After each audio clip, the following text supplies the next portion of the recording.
आज हम जिस चीन को दुनिया की दूसरी सबसे बड़ी इकोनॉमी कहते हैं, वही चीन आज से सिर्फ 40 साल पहले बेहद गरीब था। लोगों के पास 2 वक्त की रोटी भी नहीं होती थी।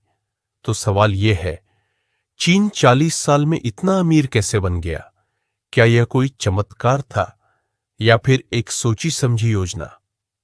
1949 में चीन में कम्युनिस्ट सरकार आई। सरकार ने फैसला किया कि देश की हर चीज सरकार के कंट्रोल में रहेगी। खेत, फैक्ट्रियां और व्यापार, सब कुछ।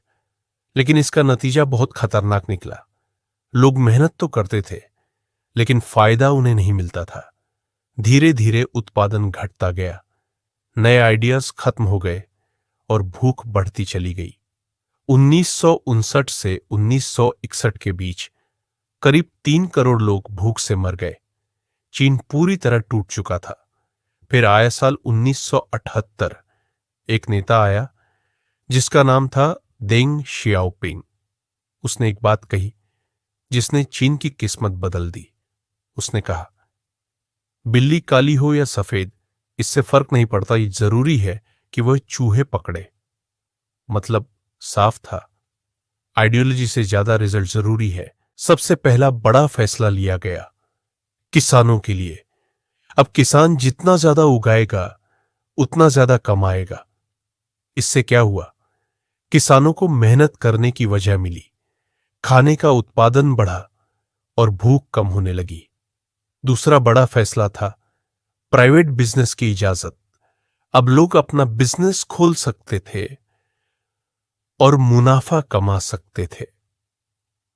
कंपटीशन बढ़ा, नए आइडियाज आए और इकोनॉमी चल पड़ी। तीसरा और सबसे बड़ा कदम था स्पेशल इकोनॉमिक जोन्स। कुछ शहर चुने गए, जैसे शेंजन। यहां विदेशी कंपनियों को बुलाया गया, टैक्स कम रखा गया और रूल्स आसान बनाए गए। यहीं से चीन बना, दुनिया की फैक्ट्री। चीन की ज्योग्राफी ने भी मदद की। समुद्र के पास बड़े पोर्ट्स, सस्ती शिपिंग और तेज एक्सपोर्ट। चीन का माल पूरी दुनिया में जाने लगा। इसके बाद चीन ने एजुकेशन पर ध्यान दिया। इंजीनियरिंग, साइंस और टेक्नोलॉजी। पहले कॉपी किया, फिर इंप्रूव किया और आज इनोवेट कर रहा है। आज China mobile phones, electric vehicles और सोलर पैनल्स में दुनिया से आगे है। लेकिन हर कहानी का एक दूसरा पहलू भी होता है। तेज विकास के कारण पोल्यूशन बढ़ा, वर्कर्स पर दबाव पड़ा और बोलने की आजादी कम हुई। फिर भी फायदे बहुत बड़े थे। करीब 80 करोड़ लोग गरीबी से बाहर आए। रोड्स, ब्रिजेस और हाई स्पीड ट्रेन्स। आज दुनिया का कोई भी देश चाइना को इग्नोर नहीं कर सकता। इस कहानी से भारत के लिए एक बड़ी सीख है।